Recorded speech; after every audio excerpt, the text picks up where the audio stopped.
그냥 저절로 가입되고 내가 직접 전화해가지고 오빠랑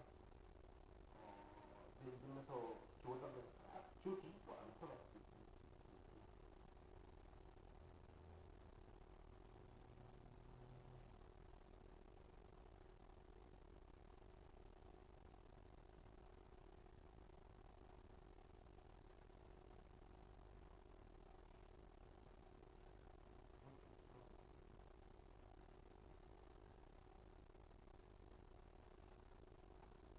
그거 되게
5,000원 전화로까지 전화했는데 이메일 주는데 안 들어.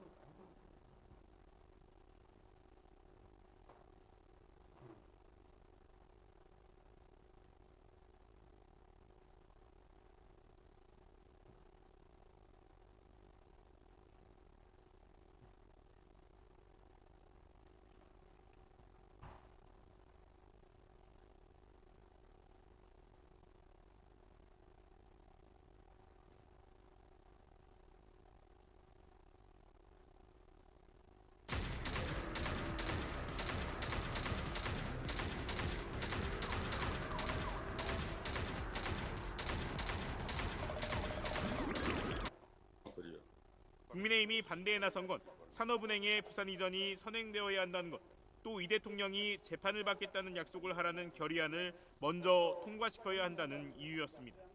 우리 해운대 부산 국민의 60%가 이재명 후보의 재판을 받기를 원하고 있습니다. 먼저 선행돼야 되는 것은 부산 산업인의 촉구, 또 그리고 대통령은 재판을 받아라는 그런 결의안을 먼저 선행돼야 된다고 보여집니다. 이상입니다.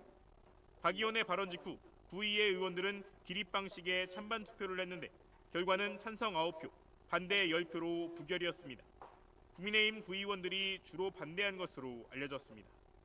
부결되었음을 선포합니다. 이 소식이 언론을 통해 뒤늦게 알려지면서 구민들의 항의가 빗발쳤습니다. 부산 해운대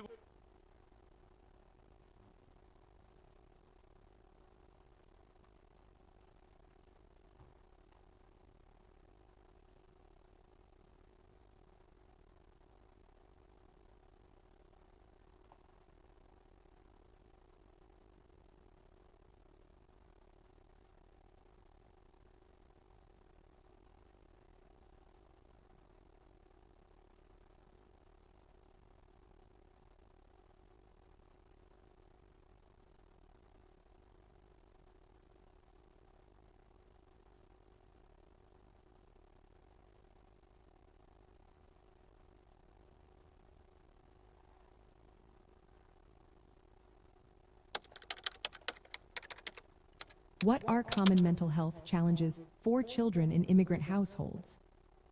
In today's rapidly changing world, the mental health of children in immigrant households is a pressing concern.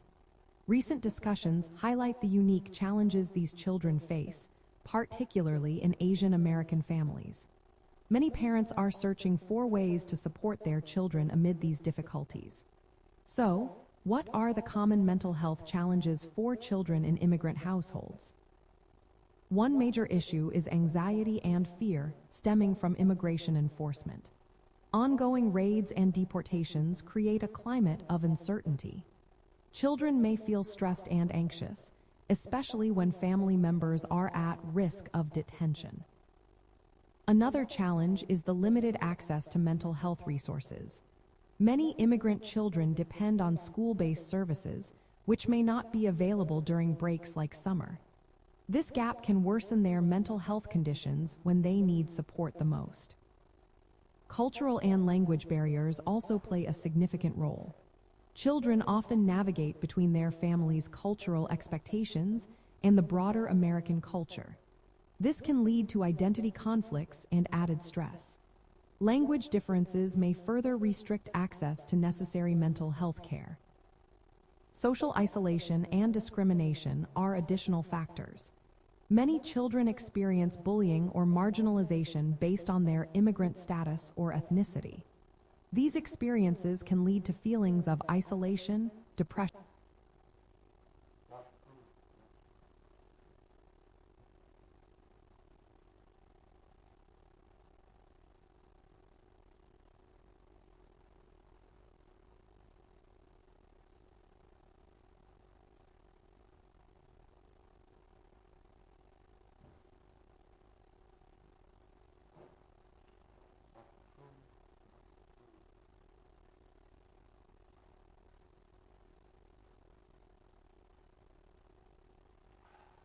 Hello, everybody. Welcome back. Greg here. Season 9, Episode 3, the Overwatch Collective Podcast.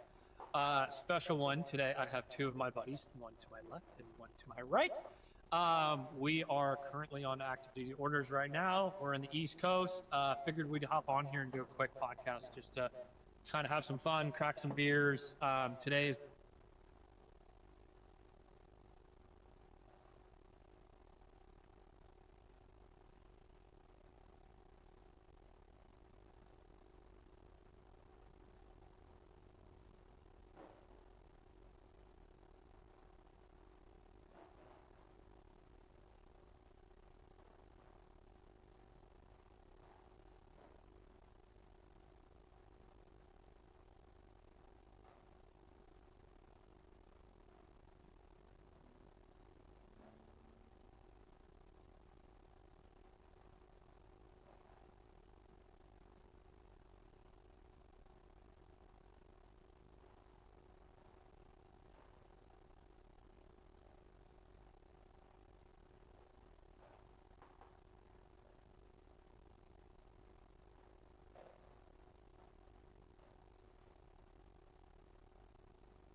It's your psyche screaming for you to look where you've refused to look.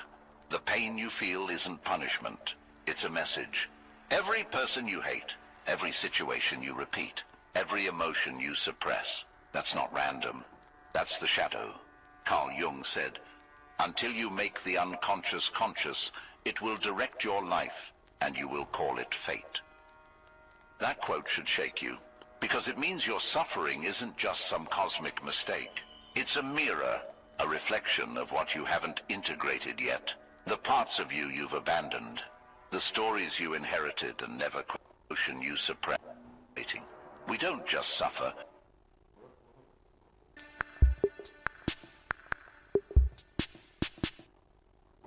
Let's get one thing straight. You will suffer. But what if I told you the way you suffer, the reason it breaks you, the reason it repeats, is something you can change? That's what Carl Jung spent his life trying to teach us. And it starts with this one truth. Neurosis is always a substitute for legitimate suffering. Read that again, because what Jung is saying here is brutal and liberating. We don't just suffer, we create suffering when we avoid the real pain we need to face. You're anxious, you're depressed, you're stuck. It's not random. It's your psyche screaming for you to look where you've refused to look. The pain you feel isn't punishment. It's a message. Every person you hate, every situation you repeat, every emotion you suppress, that's not random. That's the shadow. Carl Jung said, "Until you make the unconscious conscious, it will direct your life, and you will call it fate." That quote should shake you, because it means your suffering isn't just some cosmic mistake. It's a mirror, a reflection of what you haven't integrated yet, the parts of you you've abandoned, the stories you inherited and never questioned, the masks you wear to be loved, the silence you've swallowed to stay safe. Right now, you might be carrying burdens you don't even understand. A fear of failure that paralyzes you. A relationship pattern that keeps repeating. A voice in your head that whispers, "You're not good enough." Jung found that most of our suffering comes not from the outside world, but from the parts of ourselves we refuse to face, what he called the shadow. Think about it. How often do you ignore your deepest emotions, suppress your true desires, or pretend everything's fine when it's not? That avoidance, that's where the real suffering begins. Jung's revolutionary idea was this: your unconscious mind holds everything you deny, repress, or ignore, your fears, your shame, your hidden strengths, and until you bring them into the light, they control you. That's why you self-sabotage. That's why you feel stuck. But here's the life-changing truth. Your shadow isn't your enemy.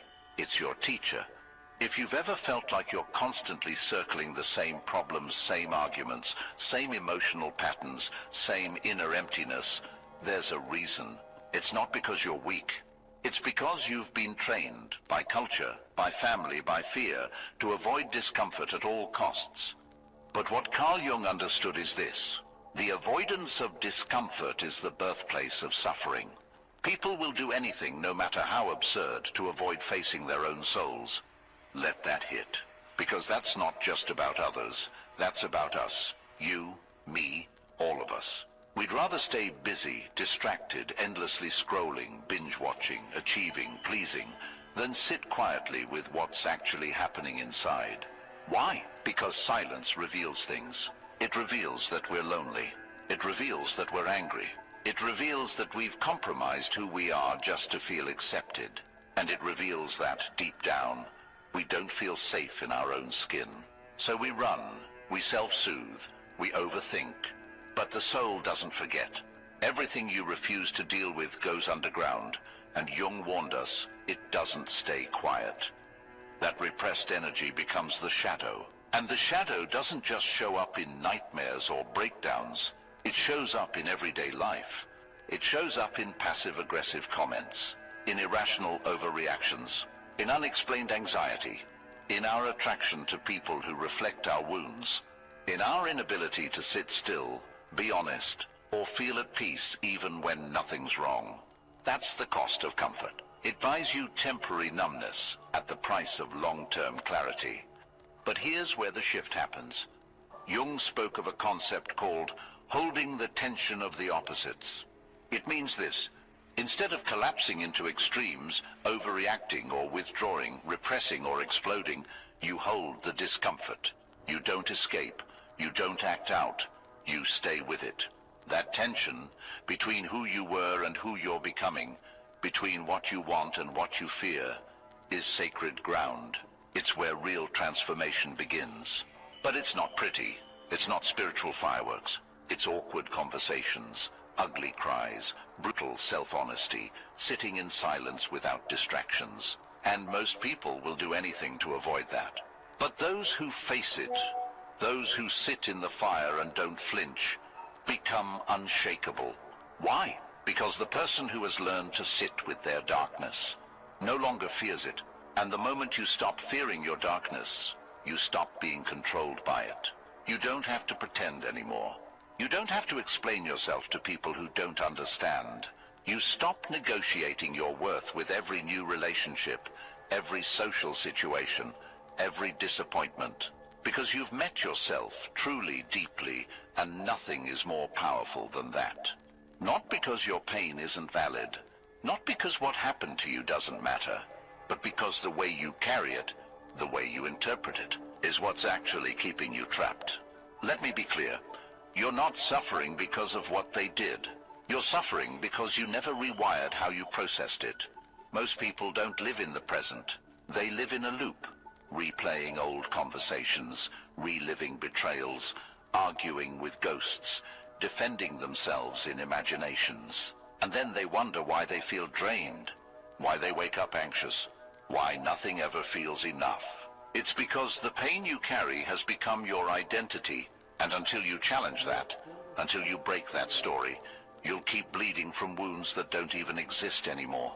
So let's...